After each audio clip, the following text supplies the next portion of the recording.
নমস্কার বন্ধুরা, সুইটি সহজ রান্নায় আপনাদের অনেক অনেক স্বাগত। বাঙালির অতি জনপ্রিয় রেসিপি হলো মুড়িঘণ্ট। আর এই মুড়িঘণ্ট আমি খুবই কম সময়ে সহজভাবে কিভাবে বাড়িতে বানিয়ে থাকি সেটাই আপনাদের সঙ্গে শেয়ার করব। তো এটা বানানোর জন্য প্রথমে উপকরণগুলো দেখে নিয়েছি। হাফ ইঞ্চ মতো আদা, হাফ টমেটো কুচি, 3টে মিডিয়াম সাইজের পেঁয়াজ কুচি করে নিয়েছি, 4টে কাঁচা লঙ্কা কুচি করে নিয়েছি, আর 6 কোয়া মতো রসুন নিয়েছি, 2টো বড় সাইজের আলু আমি এখানে স্কোয়ার শেপে কেটে নিয়েছি, 2টো কাতলা মাছের মাথা নিয়েছি। এটা শুধু কাতল মাছের মাথা দিয়ে নয়, রুই মাছের মাথা দিয়েও আপনারা বানিয়ে নিতে, তবে কাতলা মাছের মাথা দিয়ে করলে স্বাদটা অপূর্ব হয়। আচ্ছা, এই মাথাগুলোতে সামান্য পরিমাণে হলুদ, লবণ এবং সামান্য একটু সরিষার তেল মেখে নিতে হবে। মেখে নেওয়া হয়ে গেলে এক সাইডে রেখে দেব। এবার একটা মশলা রেডি করে নিতে হবে, যার জন্য একটা মিক্সিং জার নিয়ে এর মধ্যে দিয়ে দিচ্ছি টুকরো করে রাখা আদা এবং রসুন। এবার সামান্য একটু জল দিয়ে স্মুথ পেস্ট বানিয়ে নিতে হবে। পেস্ট বানানো হয়ে গেলে এক সাইডে রেখে দিতে হবে। এবার মুড়িঘণ্টর জন্য প্রধান উপকরণটা নিয়ে নেব। গোবিন্দভোগ চাল আমি এখানে 1 কাপ পরিমাণ গোবিন্দভোগ চাল নিচ্ছি। চালের পরিমাণটা অবশ্যই আপনাদের পছন্দ মতো দেবেন। চালগুলোকে ভালো করে 2 থেকে 3 বার ধুয়ে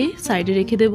সমস্ত উপকরণ তো আমাদের রেডি, তাহলে এবার রান্নাটা শুরু করা যাক। তো প্রথমেই একটা কড়া নিয়ে নিচ্ছি, কড়া গরম করে দিয়ে দিচ্ছি সরিষার তেল। তেল ভালো করে গরম হয়ে আসলে এর মধ্যে একে একে আলুগুলো দিয়ে পরিমাণ মতো লবণ এবং সামান্য হলুদ গুঁড়ো দিয়ে ভালো করে ভেজে নিতে হবে। একটা খুন্তির সাহায্যে ভালো করে নেড়েচেড়ে নিয়ে ঢাকনা দিয়ে ঢেকে 6 থেকে 7 মিনিট রান্না করে নিয়েছি। আলুগুলো প্রায় 70% মতো সিদ্ধ হয়ে গেছে। এবার আমি অন্য একটা পাত্রে তুলে রাখবো। কড়াতে তো বেশ কিছুটা তেল রয়েছে, ওই তেলের মধ্যেই মাছের মাথাগুলোকে ভেজে নিতে হবে। মাছের মাথাগুলো এক সাইড ভাজা হয়ে গেলে উল্টে দিতে হবে। ঠিক এরকম ভাবে উল্টে পাল্টে ভেজে নিতে হবে। এখানে একটা মাছের মাথা আমি আগে থেকেই ভেজে রেখেছিলাম, পুনরায় এটা ভেজে নেব। এখানে মাছের মাথাগুলো আমি খুব ভালো করে ভেজে নিয়েছি। এবার অন্য একটা পাত্রে তুলে রাখবো। এবার ওই কড়াতে আরো কিছুটা তেল অ্যাড করে দেবো। তেল গরম হয়ে গেলে ওর মধ্যে একটা তেজপাতা এবং কিছু গোটা গরম মশলা দিয়ে দেবো। 30 সেকেন্ড মতো নেড়েচেড়ে নেওয়ার পর এর মধ্যে অ্যাড করে দেবো কুচানো পেঁয়াজ। পেঁয়াজটাকে খুব ভালো করে ভেজে নিতে হবে। নেড়েচেড়ে 2 মিনিট মতো ভেজে নেওয়ার পর এর মধ্যে অ্যাড করে দেবো আদা রসুন বাটা। এবার 1 মিনিট মতো ভেজে নেওয়ার পর যখন আদার কাঁচা গন্ধ চলে যাবে এর মধ্যে অ্যাড করে দিতে হবে কাঁচা লঙ্কা কুচি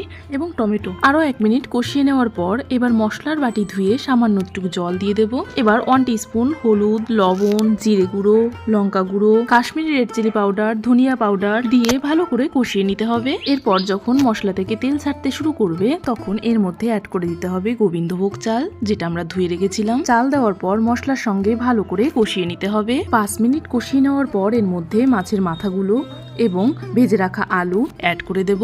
আরো 2 মিনিট কষিয়ে নিয়ে এর মধ্যে অ্যাড করে দেব জল। এখানে জলের পরিমাণটা একটু বুঝে দিতে হবে। পরিমাণটা আপনাদের বুঝিয়ে বলি, 1 কাপ চালের জন্য 2 কাপ জল ব্যবহার করতে হবে। মানে আপনারা যে পরিমাণ চাল নেবেন তার ডবল জল দিতে হবে।